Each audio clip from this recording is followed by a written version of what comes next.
Hello guys, मैं हूं गुलजार अहमद। मैं आप देख रहे हैं GM authentic reaction YouTube channel. आपका हमारे चैनल पर स्वागत है। वेलकम, नमस्ते।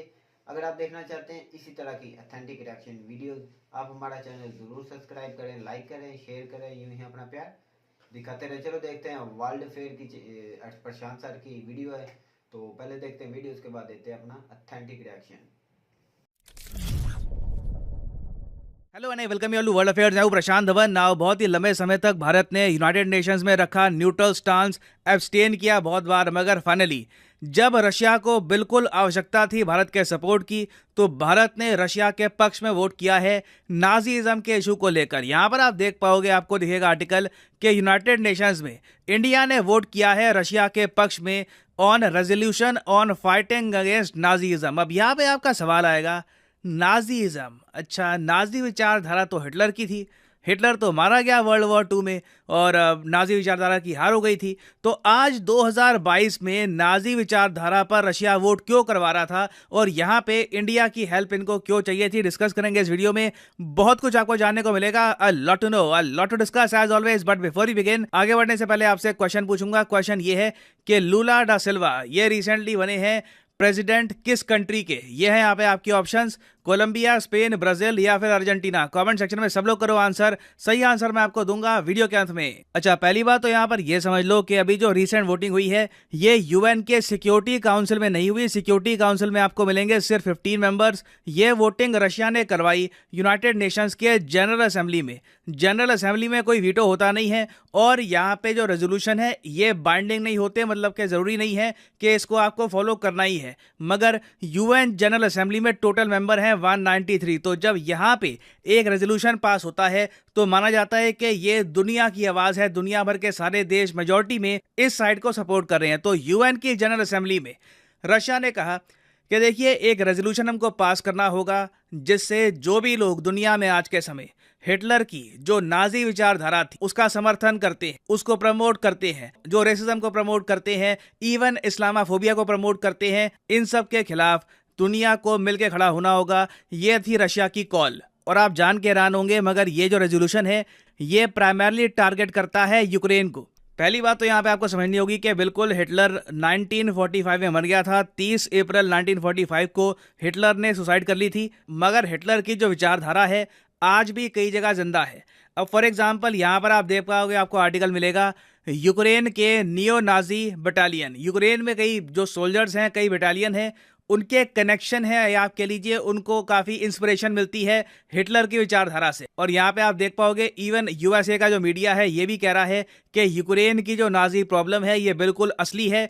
इवन इफ पुतिन्स डीनाजिफिकेशन क्लेम एजेंट, ये यहाँ पर कह रहे हैं कि चाहे पुतिन ढोंग कर रहे हो कि मैं नाजीज के अगेंस्ट लड़ रहा हूं, मगर रियलिटी में यूक्रेन में बिल्कुल आपको नाजी विचारधारा मिलेगी। कहीं ना कहीं यहाँ पे लोग हैं जो हिटलर की विचारधारा का समर्थन करते हैं कि एक रेस है जो बाकी रेसेस से ज्यादा स्ट्रांग है, और ये लोग बहुत ज्यादा रेसिज्म भी प्रमोट करते हैं। अब यहाँ पे आपका सवाल आएगा, अच्छा यूक्रेन में हिटलर का समर्थन क्यों होता है? आई मीन हिटलर का आज के समय समर्थन करेगा भी क्यों? हिटलर की विचारधारा थी भी क्या कि जर्मन जो रेस है, जो आर्यन रेस है, ये बहुत ज्यादा स्ट्रांग है। उसके अलावा हिटलर ने क्रूरता के साथ ज्यूस को मारा था।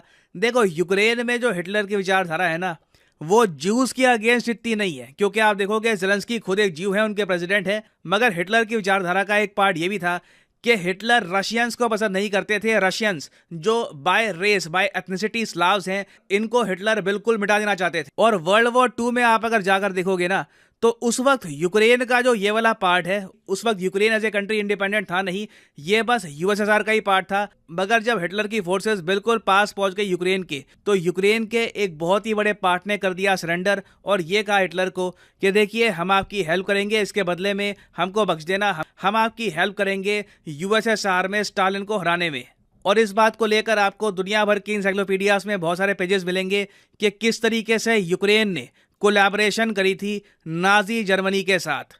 ये एक हिस्टोरिकल फैक्ट है। अब हालांकि यहाँ पे आप कह सकते हैं कि ऐसा नहीं है कि यूक्रेन के लोग हिटलर की विचारधारा से एग्री करते थे, इनका कुछ और इशू था।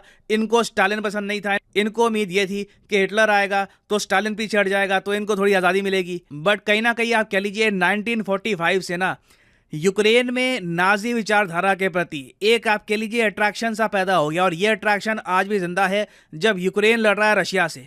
हिटलर ने बेसिकली किया क्या था, हिटलर ने अटैक किया था रशियंस को।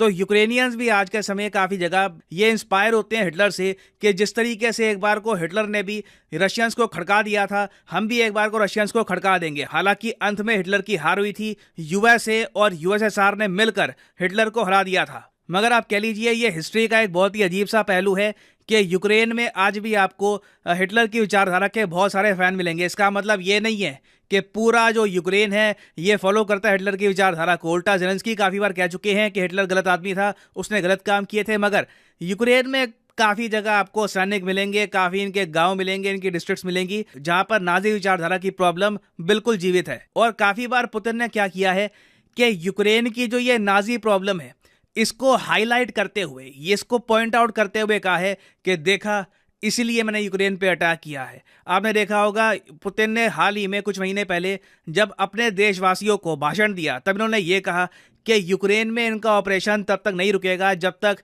ये यूक्रेन को डीनाजीफाई नहीं कर देते, यूक्रेन से जो नाजी विचारधारा है इसको बिल्कुल रिमूव नहीं कर देते। और हाल ही में यूनाइटेड नेशंस में जो ये रशिया ने वोटिंग करवाई है नाजी विचारधारा से लड़ने के इशू के मामले में कि क्या आप हमारे साथ हैं, हमारे खिलाफ है, इस मामले में रशिया का एक हिडन यहाँ पे हिंट यही था कि यूक्रेन में जो इशू है ना, यूक्रेन में जो प्रॉब्लम है नाजीज़म की, हम उसको भी सॉल्व कर रहे हैं। तो इसलिए यूएस और यूके इस रेजोल्यूशन के खिलाफ थे, अगेंस्ट खड़े हो गए। इन्होंने ये कहा कि इस रेजोल्यूशन से रशिया जस्टिफाई कर रहा है अपना अटैक यूक्रेन पर।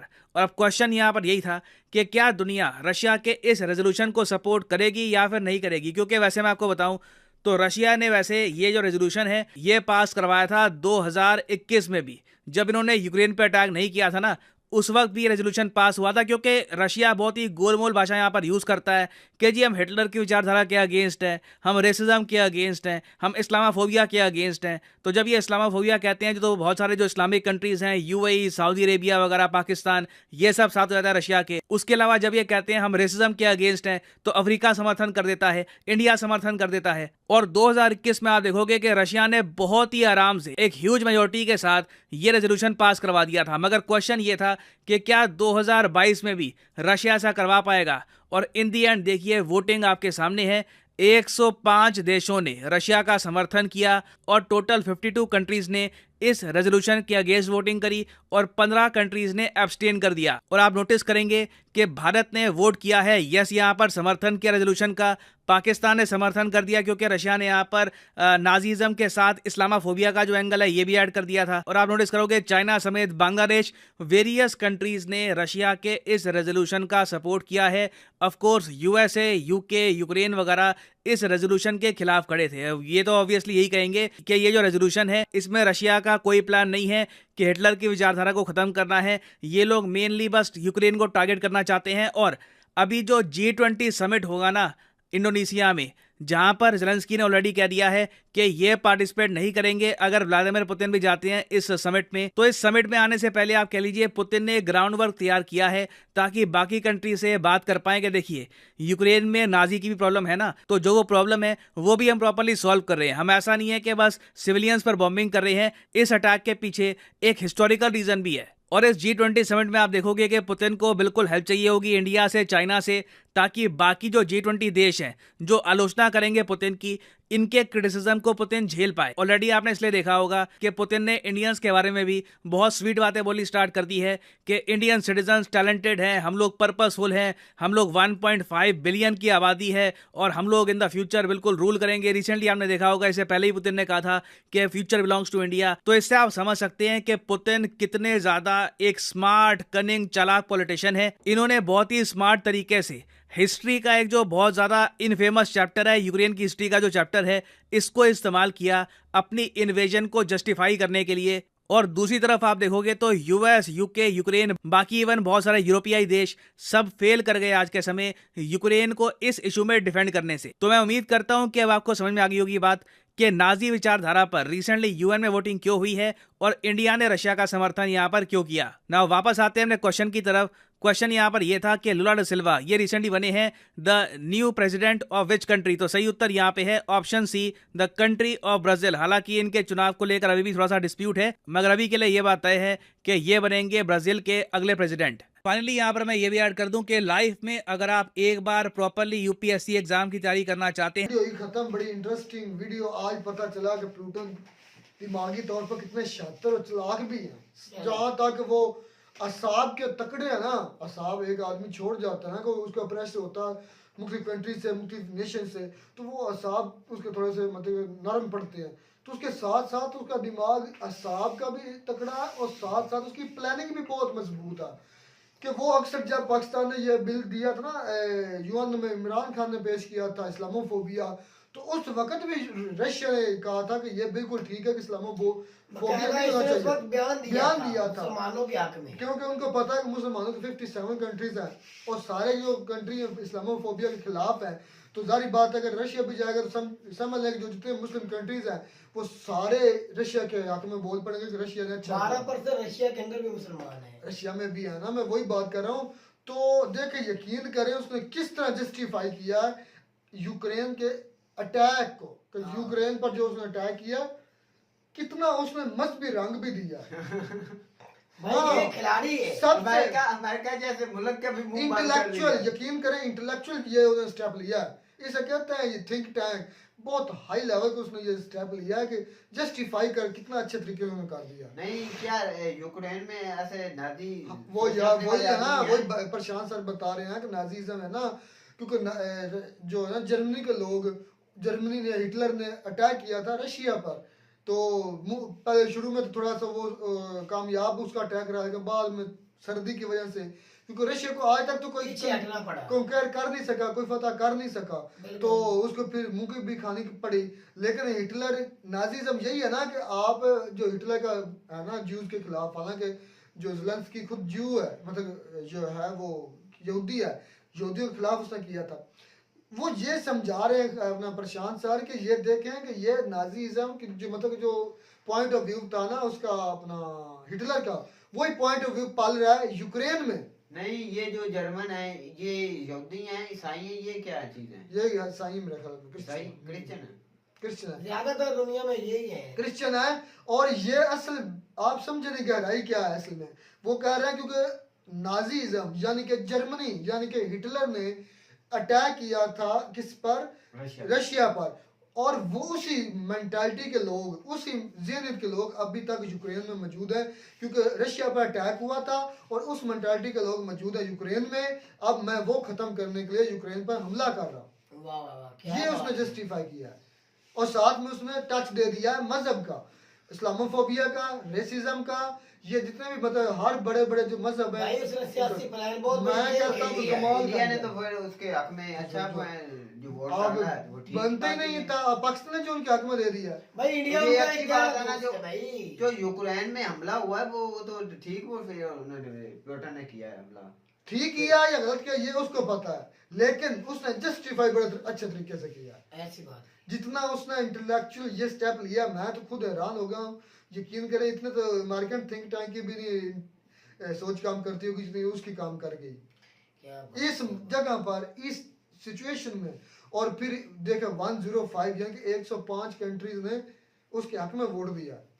तो यूक्रेन का सदा जो अपने आकड़ में मार रहा है भाई, जो उसका नाम क्या है, ज़ेलेंस्की नहीं दूसरा प्यूटन नहीं, जर्मनी के जो हिटलर थे, हिटलर उसने भी कारनामे ऐसे इंसानियत खत्म करने के किए थे, तो पूरा वर्ल्ड जो है उसके खिलाफ था भाई। थोड़े से पाकिस्तान वो पूरी दुनिया को फतह करना चाहता था। वो कहता था कि मैं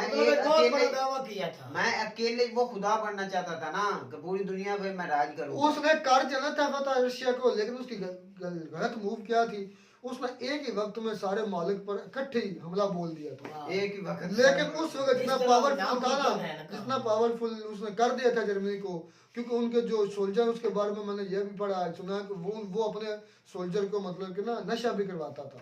अच्छा हाँ, नहीं जर्मनी तो एक छोटा सा मुल्क है और रशिया बहुत बड़ा मुल्क है, तो ये कैसे सारे मुल्कों पर यार रशिया जो जिस एरिया में उसकी आबादी है वो टोटल के लिहाज से बहुत थोड़ा है। बाकी जो रशिया है वो सारा रकबे खाली के पड़ा लिहाज हुआ से है, ही है। खाली पड़ा हुआ है। आपने तो वही फतह करना जहाँ आबादी होगी, आपने खाली को क्या फतह करना? खाली रकबे को क्या करना है?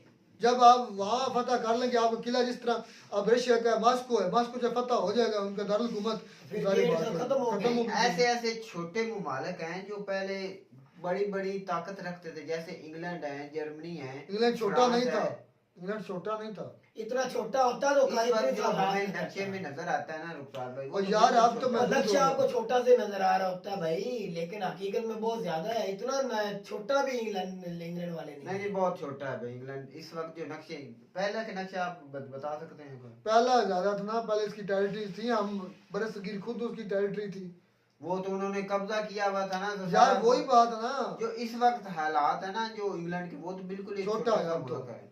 ये भी मैं अगेन, इंडिया ने जो उनका स्पोर्ट में वोट दिया है, पाकिस्तान ने जो उनके स्पोर्ट में वोट दिया, और बाकी 105 कंट्रीज जिन्होंने ये रशिया के हक में वोट दिया, उनको देना बनता था, क्योंकि उसने चाल ही ऐसी चली है कि वो यूक्रेन पर अपना अटैक डिफेंड करने जा रहा है, जस्टिफाई करने जा रहा है। और इंडिया और यूएसए और यूके की जो थिंक टैंक है, मैं इसके प्यूटन के थिंक टैंक को ज्यादा ताकतवर समझ रहा हूँ। है तो भी ताकतवर ये है। भी बड़ी रोमांचक, बड़ा इंटरेस्टिंग खेल शुरू हो चुका है। तो मेरे ख्याल में ये अच्छा या बुरा है। फतह तो वो करने चाहे तो वो उसको देर नहीं लगनी, पता नहीं वो इतना क्यों लेट कर रहा है। उसका भी बयानिया भी स्ट्रांग हो चुका भाई है। वो भी नहीं चाहता कि मैं यूक्रेन को मुकम्मल का मतलब ये तबाह कर दूं, वो उसको- खुद भी उसको नहीं देर चाहता, नहीं लेकिन लगनी। उस जिद पे अड़ा हुआ है यूक्रेन का सदर। तो उम्मीद करते हैं आपको हमारी वीडियो अच्छी लगी होगी। अगर वीडियो अच्छी लगी हमारे चैनल को जरूर सब्सक्राइब भी। मिलता है नए वीडियो के साथ, तब तक दीजिए इजाजत। अल्लाह हाफ़िज़।